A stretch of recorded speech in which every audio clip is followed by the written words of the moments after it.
Paging in operating system.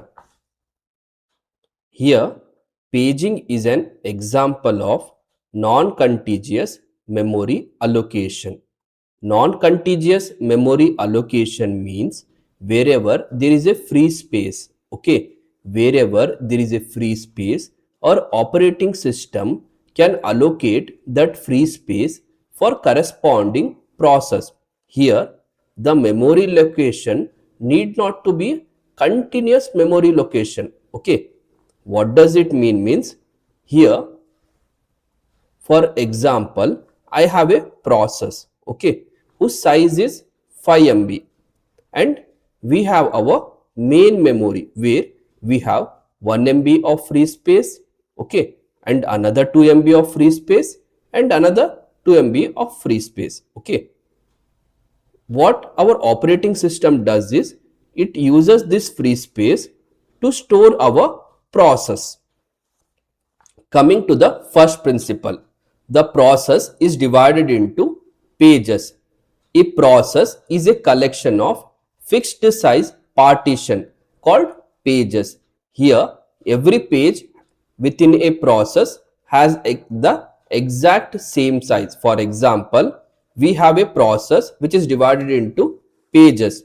If we have a page 0 with 1 KB size, page 1, page 2 and page 3 will also have the same size of 1 KB. Coming to our second principle, what does our second principle suggest is our main memory is divided into frames. Our physical main memory is divided into number of fixed size parts. We call these parts as frames, and the size of each frame is identical. For example, I have a frame 0 of size 1 KB. Then all other frames will also have the size of 1 KB. And our third rule, the golden rule, what does it suggest? Our page size must be equal to frame size. Okay, for example, I have a page with a size of 1 KB. Our frame size will also have a size of 1 KB. The operating system maintains a page table for each process. It means for each process we have a page table. Here the page table acts as a translator. It means the page table will take page number as input and it will produce frame number as output.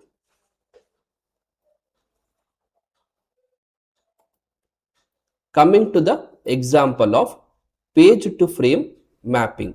Here we have a page table with page numbers 0, 1, 2 and 3 and frame 1, 4, 3, 7.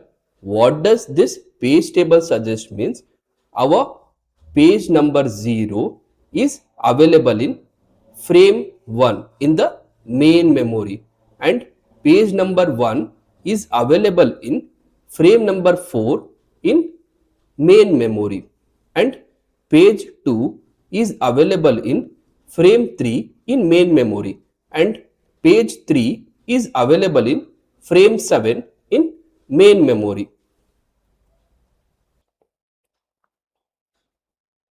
And now coming to paging hardware. Here our CPU will generate a logical address. Logical address is divided into two parts. The first part specifies the page number and the second part specifies the displacement or offset. Here offset is used to find the position or location of the page. And we have a page table here. Here our page table will take page number as the input and it will produce frame number as the output. Here our combination of the frame number and the offset will generate a physical address in the main memory. Here we have two addresses. One is the logical address which is generated by the CPU and other is the physical address which is generated by the main memory. Now let us understand how paging translates memory address. In our first step, memory is partitioned. It means our process is divided into pages and main memory is divided into frames. In the second step, our CPU generates a logical address. Okay, our CPU will generate a logical address. In the step 3, the page table maps the address. Here, our page table will take page number as an input, okay, and it will produce frame number as the output. In the step 4, the physical address is formed by the combination of frame number and offset. Okay, here the frame number and offset are combined to generate a physical address in the main memory.